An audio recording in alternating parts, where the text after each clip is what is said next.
My name is Ozzie Jurock. I'm the host of OzBuzz, where we sort of interview eclectic and interesting people that are influencers or that are doing something exciting. But I also write a newsletter on, or rather a blog, which was called OzBuzz. And my last OzBuzz last Saturday, as usual, had my quirky opinions and my view of the world, which I should point out to you right away that I feel that inflation is on its way in a major way. But one of the items I put in there, I called it live your money. And by that, I mean, my motto always has been live life large. I mean, we always, we have become, particularly in Vancouver or Toronto or some of the cities in the world, people bought a house 20 years ago, just barely made it possible and now become millionaires. But they don't see themselves as millionaires. They sort of moan and, oh, no, it's so expensive to repair. And I said, hey, just a minute. What are you actually living in, I mean, I know you're on the west side and I know it's an old 100-year-old house, but what's it worth? Oh, well, I've been told it's worth 2 million. I've been told it's worth $1.9 million. Oh, 2.4 million. And I said, look, you're a millionaire.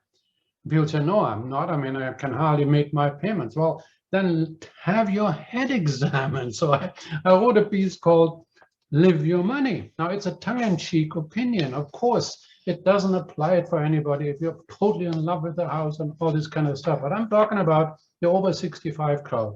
And usually the most asked question in my newsletter, and I get about between 100 and 200 questions, which I sort of sift and shift around and then answer them. We have some 24,700 subscribers now. So of course, you're going to get a lot of questions. I do my best, but I'm not killing myself. It's a free publication. You can go to ozbuzz.ca. And if you sign in, you get it right away when I write it. If you don't sign in, I'll put it on the internet, but usually 10 days later. So it's all there. You can just watch it.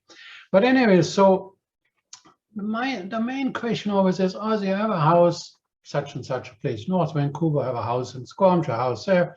Should I sell now? And the question is, we've seen such huge price increases, right?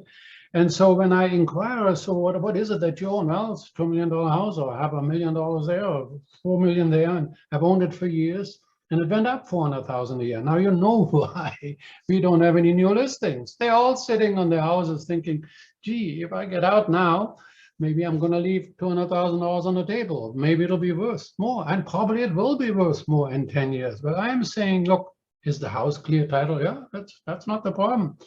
And so do you have any other assets? And they say, well, I have some RSPs and we have a little cash, but essentially we either have pension income, or my wife has, or my company has an income, but it's nothing really that big. Hey, have your head examined. If you have a $2 million house, you are a multi-millionaire. And what you're doing right now, you're living the house and not your money, right? My motto is live life large and forget about the heirs. He's still alive. If you don't spend your money, your heirs will, and believe me, they think about you once in a while while they toast you to that $2 million after you're dead, So imagine you had sold it. And you now have $2 million free and clear. And I'm assuming you're 65 plus, and you take $1 million and you buy 10 condos at $100,000 each cash in Phoenix or somewhere else. But let's say in Phoenix. We invested in Phoenix. I know it well. Not trying to sell you anything. I'm just making a point. And you have $1,000 a month rental income. Now we have some condos that are $1,200 a month. There's some that are $900. You pick what you like. But let's say that's $120,000 income now from that $1 million. And let's say you take $30,000 for expenses. We don't have any mortgage payments. It's simply the taxes and the strata fees. And in the US, the strata fees are the same for any suite. So big suite, small suite, the building just divides the strata fees. Not here, it's based on square footage. So use the $90,000 for spending money. And then you still have $1 million, right? You haven't really spent anything. You just changed some of the asset from the big house into income producing property, which is where true wealth is, ever increasing monthly income. But that's another topic for another question. But let's say I'm now 67. Let me pick it out of the head. And let's say I want to get over 80, said 82, right? So it's 15 years from now, I'm sitting in my $2 million house. So you could rent a luxury home, and I have rented them in Phoenix, and maybe not in Scottsdale, but in Phoenix. And Scottsdale probably be $4,000 a month, but in Phoenix, 1 month with a pool for $3,000. So over the next 15 years, you do that every year. You go February, gorgeous time down there, great golf, and you spend 15 years, 1 month in Phoenix. So that's 45,000. Then you rent a luxury hotel in Thailand for 1 month at about $1,500 a month. Now, my son is there right now. He says you can rent a very nice 600 square foot bachelor apartment, some of them in relatively new buildings, for about $600 a month. So $1,500 a month, you're really, you know, with the big pool and all of this kind of stuff. Maybe even a daily massage on the beach, and it's gorgeous and it's hot, right? So total 15 years, you would be spending $22,500 on that. Then you go on a cruise, and you and your beloved, don't be cheap. Take a good cabin, good sized cabin, $5,000 for 1 month, 15 years, $75,000, right?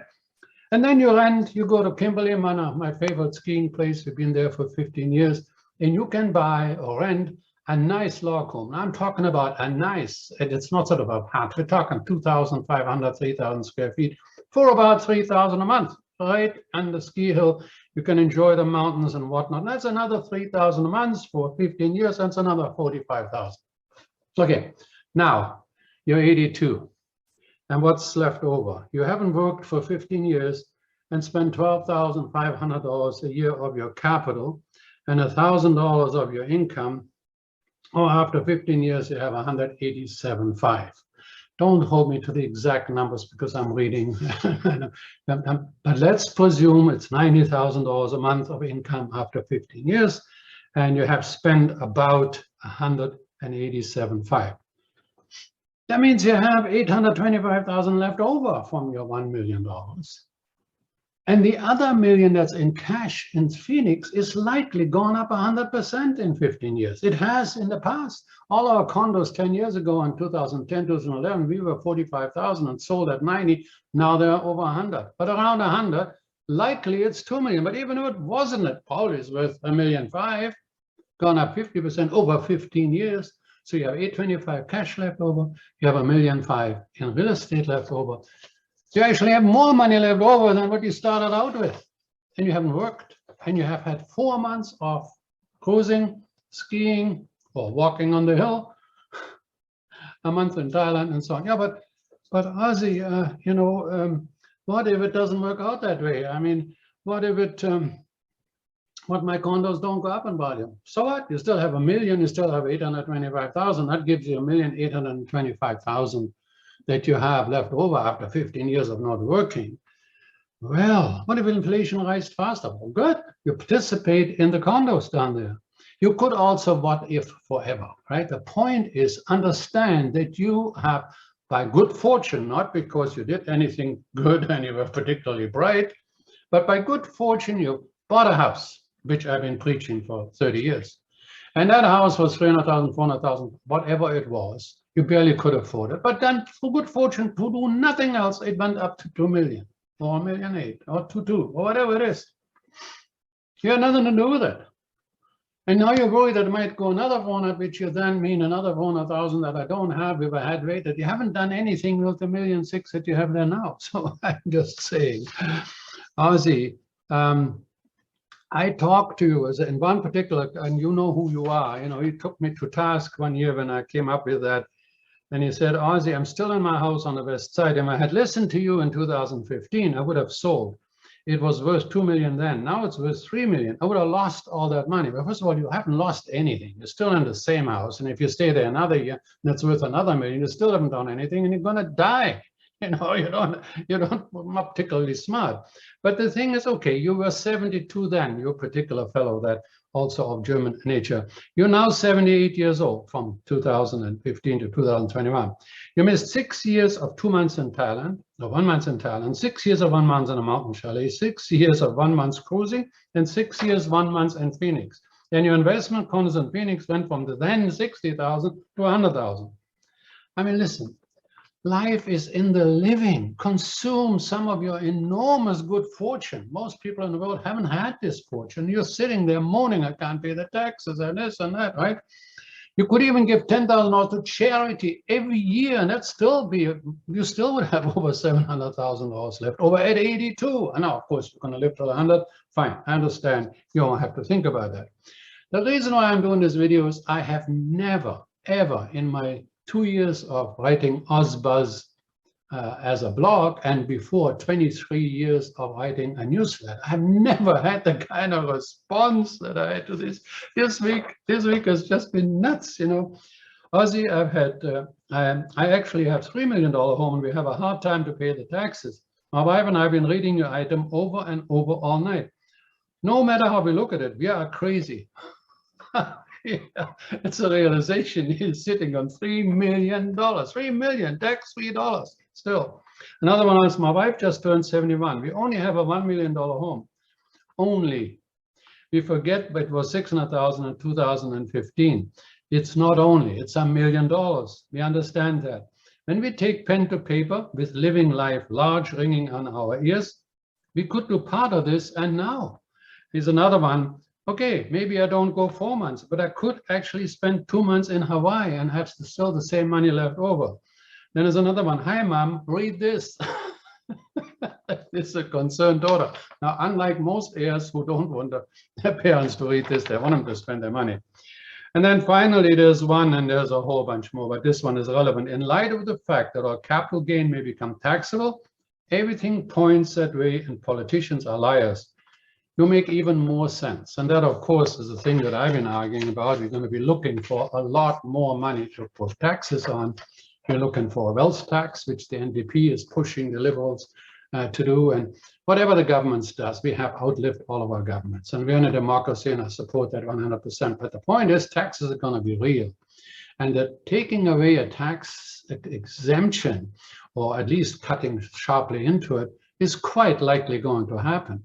You see, already it's happening, right? For instance, when you build a laneway home, hoping to make $2,000 income, and be a good city citizen by creating more accommodation, so you're making $2,000 income, you spend $300,000 on the home, which on a 33-foot lot takes away a third of the lot. Well, it also takes away a third of the capital gains exemption. So in the case that you paid $500, it's now worth $2 million, and you have a $1 million, $500,000 capital gain, and a third of that would now be taxable.